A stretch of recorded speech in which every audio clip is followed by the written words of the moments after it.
Bonjour, j'espère que vous êtes bien. Aujourd'hui, dans cette vidéo, on va voir trois exemples d'examen national de baccalauréat. Donc, il s'agit de l'examen session normale 2012, session normale 2018 et session rattrapage 2018. On va voir la tâche ou bien la situation d'évaluation numéro 3 pour l'examen 2012 normal. Donc, la tâche numéro 2 qui est à la page 10. Donc, on va répondre à la question de point 1. Voilà. Dans un premier temps, le nom de cet outil, donc c'est un outil Koto. Dans la question B, il nous demande d'installer les plans de référentiel en main, soit PR, PS, PF, PO, PP, les angles de face orthogonaux, alpha O, bêta O, gamma O, et les angles de direction d'arête kappa R et l'angle d'inclinaison d'arête lambda S. Donc on va commencer par le plan PR. Si on prend notre outil là, donc il y a plusieurs vues. On va commencer par le plan, ou bien le premier plan, c'est celui-là, c'est le plan de base. Donc là, on l'appelle PB, donc c'est le plan de base. Le plan de base, c'est le plan, ou bien sur la surface d'appui de l'outil. On va déterminer ensuite PR. Donc on a dit que PR est perpendiculaire à PB. Il est perpendiculaire aussi à la vitesse de coupe VC et passe par le point M qui est le point qu'on a choisi. Donc là, on observe que PR sera dans cette position-là. D'accord? Donc il est parallèle à PB et perpendiculaire à VC. Donc là, c'est PR. Ensuite, pour PS, donc PS, on a dit qu'il est perpendiculaire à PR et contient la tangente à l'arête de coupe. Donc il s'agit de ce plan-là.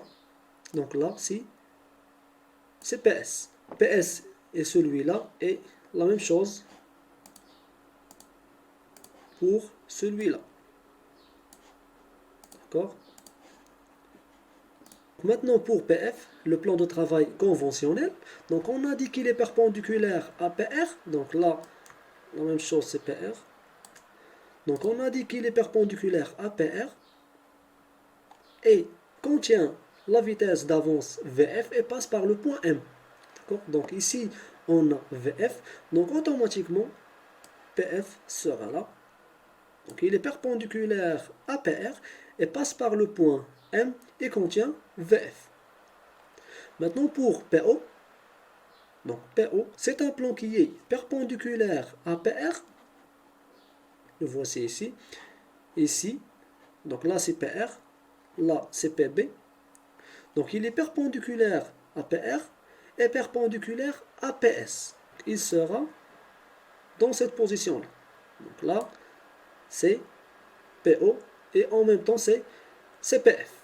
Là, si on change la vue, là on aura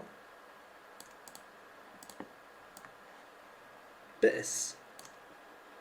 D'accord?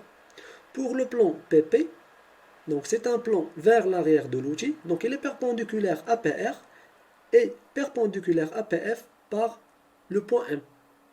Donc un plan qui est perpendiculaire à PR et PF. Donc PP sera dans cette position-là.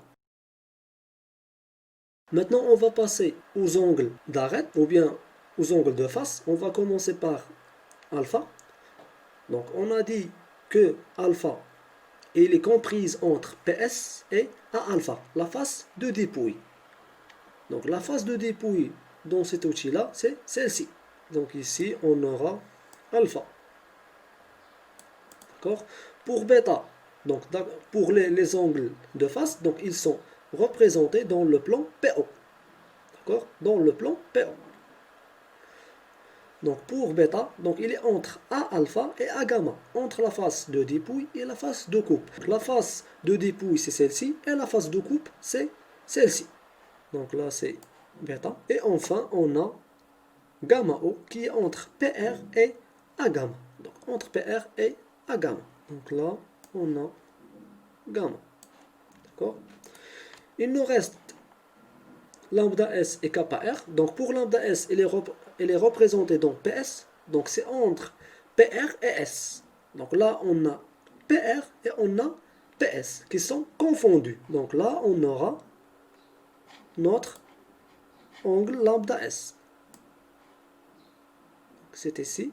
Donc là, lambda, c'est est égale à 0. Elle est nulle. Et enfin, on a kappa R, c'est entre PS et PF. PS et PF. Donc c'est celle-ci. N'oublions pas que la somme de alpha, bêta, gamma égale 90. Donc essayez de mieux représenter ces angles-là. Donc voilà pour le premier exemple. Pour le deuxième outil, donc ils ont déjà installé PR et PS.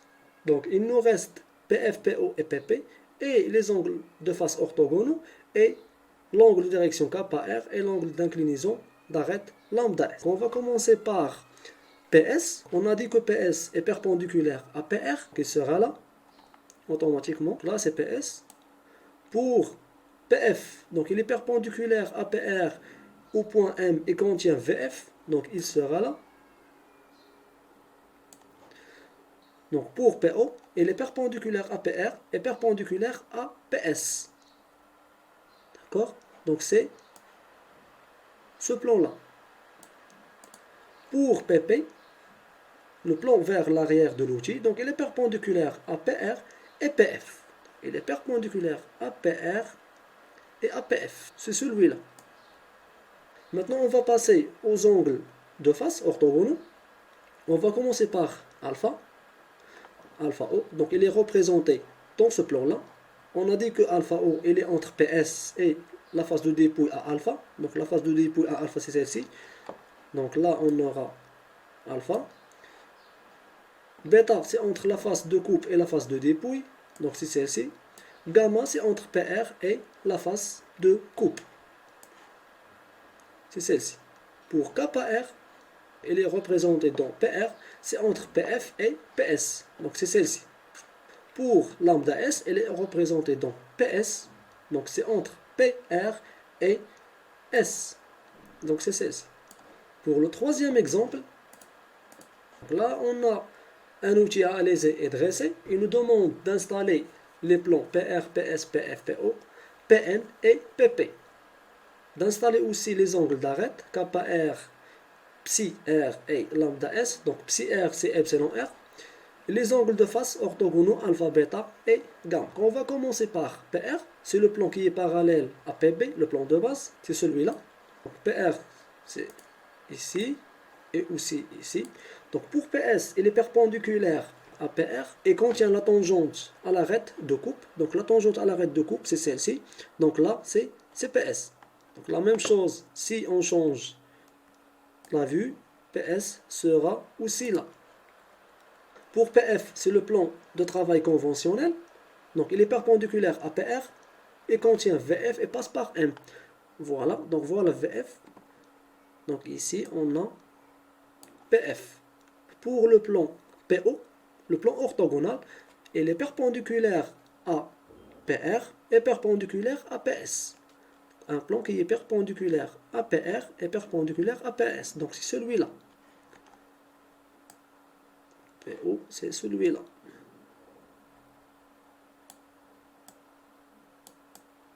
Voilà. La même chose ici. Donc il est perpendiculaire à PS et perpendiculaire à PR. Pour le plan maintenant PP, le plan vers l'arrière de l'outil, donc il est perpendiculaire à PR et PF au point M. Donc c'est celui-là. Donc pour le plan PN, le plan normal, donc c'est un plan qui est perpendiculaire à l'arête au point M. Donc un plan qui est perpendiculaire à l'arête au point M. Donc c'est celui-là. Donc PN, c'est celui-là, ce plan-là. Donc on a installé les plans. Maintenant on va installer les angles. On va commencer par les angles de face. Ici on a PS. Ici on a PO. Là on a PR, ce plan-là. Maintenant pour l'angle alpha, alpha O, donc c'est entre PS et l'angle de dépouille à alpha. Donc c'est celle-ci.